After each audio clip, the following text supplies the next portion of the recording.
दौरे जुनू इस दौर में जीना मुश्किल है, और जिस दौर में जीना मुश्किल हो उस दौर में जीना लाजिम है। पटना के अनीस इमाम ने अपने मुल्क के हालात की तर्जुमानी करते हुए कहा था, तशनखून मेरा कातिल है लहू मांगेगा। तशनखून मेरा कातिल है लहू मांगेगा। आज पैमाना दो कल भर के सुबह मांगेगा। आज पैमाना दो कल भर के सुबह मांगेगा। और तिश्नगी खंजरे कातिल की बुझेगी क्या खाक। तिश्नगी खंजरे कातिल की बुझेगी क्या खाक। सीना हो जाएगा छलनी तो गुलू मांगेगा। सुभान अल्लाह छलनी तो गुलू मांगेगा। और जब आलम ये हो तो फिर सर्वकफ पूछे कातिल में न क्यों फिर ये अनीस। सर्वकफ पूछे कातिल में न क्यों फिर ये अनीस। और क्या इसके सिवा मुझसे अधूरा। मुसलमान कभी सरनेगू नहीं जीता, सरफराज जीता। मुसलमान खौफ के साए में नहीं बल्कि मौत की आंखों में आंखें डाल करके जीता है। मुसलमान माहौल का परपर्दा नहीं बल्कि माहौल को अपने साचे में ढाल करके जीता है। मुसलमान हालात के बारे में बहता नहीं बल्कि हालात को अपना ताबे कर लेता है। ये हमारी पूरी तारीख है। हमने अपनी तारीख नहीं पढ़ी। अगर हमने अपनी तारीख पढ़ी होती तो हमें अंदाजा होता 313,000 पर गालिब आया। 1,000 कई हजारों पर गालिब आया है, बल्कि 3,000 2 लाख पर भी गालिब आया है। ये हमारी तारीख है।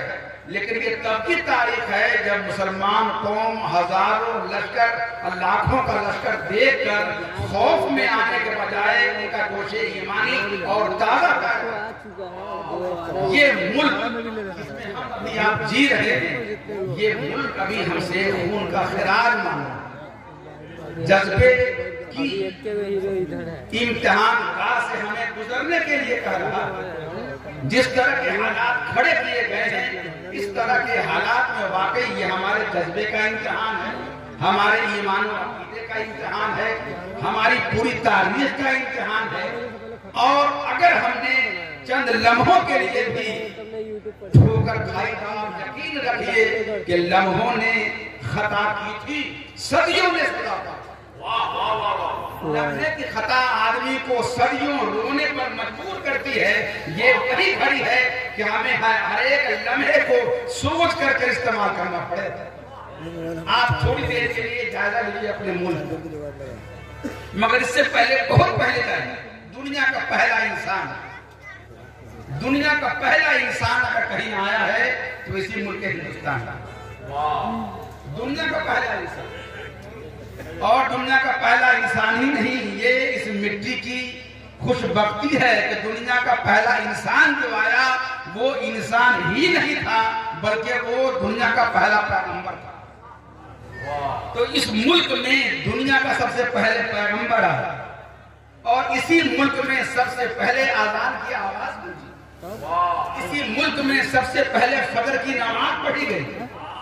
इसी मुल्क में खशीयत इलाही में 300 साल तक रोने वाले इंसान ने अपनी तारीख नकल की।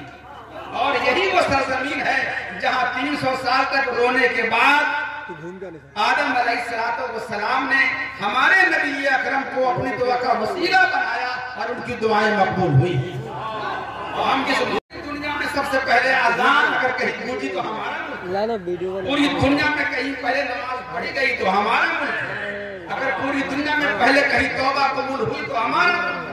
और इस मुल्क से सबसे पहले अगर किसी ने हिजरत की है मक्का मुकर्रमा के लिए तो वो भी इस मुल्क से और हज़रत आदम अलैहिस्सलाम। हम जिस मुल्क में जीते हैं ये मुल्क बड़ा आज़ीम है। इस मुल्क की अपनी तारीख है। ये मुल्क बड़ी अजमत वाला है और अजमत वाले मुल्क के अमीन हम ही हैं। ये हमें समझना पड़ेगा। सुभान अल्लाह। मगर जो मुल्क अपनी इतनी अजीम तारीख रखता है उस मुल्क में हम हैं तो फख्र के साथ हैं और इस यकीन के साथ हैं कि जब सैयदना ख्वाजा गरीब नवाज को प्यारे आका सल्लल्लाहु अलैहि वसल्लम ने हिंदुस्तान भेजा तो जिस वली को, जिस अपने महबूब को आपने इस मुल्क में भेजा, उनकी निगाह में ये मुल्क है और जिनकी निगाह में ये मुल्क है वो निगाह ऐसी है कि जिस पे पड़ जाए वो मुल्क कभी तबाह हो ही नहीं सकता। यकीन है कि हमारा मुल्क कभी तबाह नहीं हो सकता। हमारा मुल्क कायम रहेगा, हमारा मुल्क शादाब रहेगा। अब देखना यह है कि इस मुल्क की शादाबी में हमारा क्या किरदार है, इस मुल्क की तरक्की में हमारा क्या किरदार है, ये हमें सोचना है और इसी सोच के सहारे हमें अपने बच्चों के हवाले से उनके ताबनाक मुस्तकबिल की राहें तय करनी है। थोड़ी देर के आप सोचिए, आप सोचिए जब हिंदुस्तान, अच्छा ये भी देखें, जब तक के आदमी को ये एहसास नहीं हो कि हमने खोया क्या है, तब तक आदमी उस शय को पाने की कोशिश नहीं। पाने के लिए जरूरी है कि आदमी ये जाने कि हमने खोया क्या है। मोबाइल गुम हो जाए आप बेकर होते, पर्स गायब हो जाए परेशानी लाहक होती है, फाइल गायब हो जाए इस तरह की कैसे पैदा होती, कीमती शय गायब हो जाए या कोई छीन करके ले जाए तो एक बेताबी। ये मुल्क वो है कि इसमें हमने 800 बरस तक हुकूमत की है। जिस मुल्क में हमने 800 बरस तक हुकूमत की हो, यहाँ का आलम ये हो जाए कि एक घड़ी जीने की खातिर 100 घड़ी मरते हैं हम। जिंदगी देखा तुझे कैसे बसर करते हैं हम, अगर ये मंजर हो तो रोने का मकाम। जिस मुल्क में हमने हुकूमत की उस मुल्क में जीने के लिए जिंदगी की भीख मांगनी पड़े, 800 बरस। और ये भी ध्यान में रखें कि जब तक यहाँ मुसलमान हुक्मरान रहे उन्होंने कितने शहरों को आबाद किया, कितने शहरों को बसाया है। जो पुरानी दिल्ली है वो मुसलमान बादशाह का बसाया हुआ है, अहमदाबाद मुसलमान बादशाह का बसाया हुआ है, शाहजहांबाद वो शहर है जो मुसलमान का बसाया हुआ है, आगरा वो है जो मुसलमानों का आबाद किया हुआ है, फतेहपुर सिकरी मुसलमानों का बसाया हुआ और आबाद किया हुआ है। यानी हम वो हैं कि हम बनी बनाई जगह में रहने के कायल नहीं है। जो जगह प्यासी हो उसकी प्यास बुझाने के लिए वहां हम शहर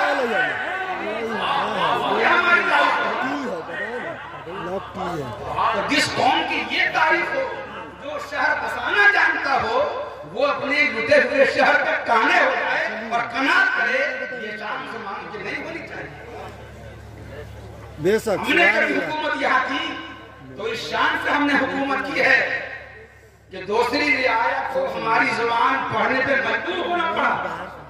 आपको हैरत होगी कितनी ऐसी लुगात हैं फारसी में जिसके लिखने वाले गैर मुस्लिम हैं, कितने मुस्लिम बादशाहों की हिस्ट्री जो फारसी जबान में है उसके लिखने वाले गैर मुस्लिम, कितनी ऐसी सीरत की किताब है जिसके लिखने वाले गैर मुस्लिम।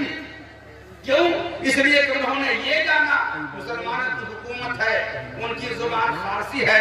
अगर हमने इस मुल्क की जुबान नहीं सीखी तो फिर मुल्क में हमें बरतरी का मकाम नहीं मिल सकता। इसलिए उन्होंने उस दौर में जबकि इस मुल्क में फारसी जबान थी, उन्होंने फारसी जुबान सीखी और मुसलमानों ने रवादारी का मुजाहरा किया। ये नहीं कि उन्होंने जंगबदारी का मुजाहरा किया हो और कोई तासुब करता हो, उन्होंने काबिलियत की बुनियाद पे बड़े बड़े लोगों को बड़े बड़े ओहदे पर रखा, जबानदानी की बुनियाद।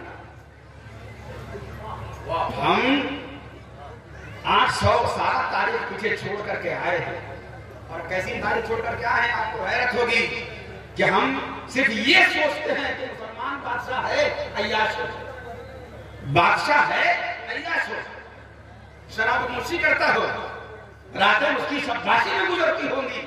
मेरे भाई हर बादशाह यहाँ का ऐसा नहीं गुजरा है, एक बादशाह बल्कि कई बादशाह यहाँ ऐसा भी गुजरा है कि उसने अदल की एक मिसाल कायम की है।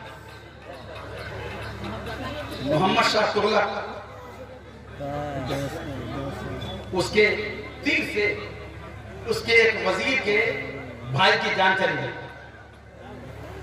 इस मुल्क का बादशाह है, उसके तीर से उसके वजीर के भाई की जान चली गई।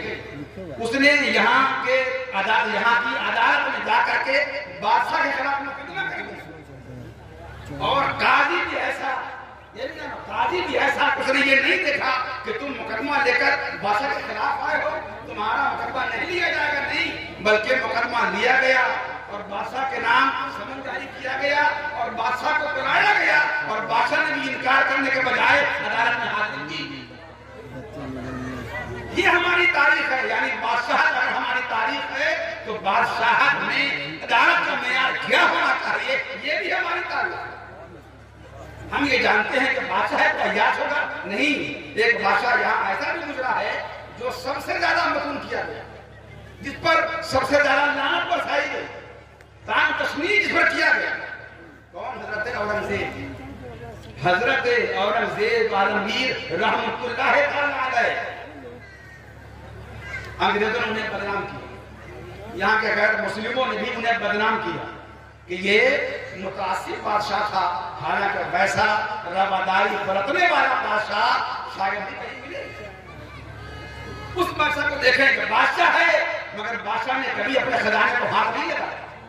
खजाना भरा है मगर कभी हाथ नहीं लगाया। उस बादशाह ने गुजर औकात के लिए, अपनी खुराक के लिए दो काम किए, एक तो टोपी बनाई और दूसरे कुरान पाक की किताबत की। इससे जो रकम आई, इसी रकम से उसने अपनी माश का मसला हल किया, अपने माश का मसला हल किया। और जब उसने इंतकाल किया तो ये वसीयत छोड़ी कि मैंने किताब से और टोपी बुन करके जो रकम बचा के रखी है, उसी से हमारा कफन लेना और उसी से हमारे बाद का सारे मामला तय करना। खजाने को हाथ नहीं लगाया।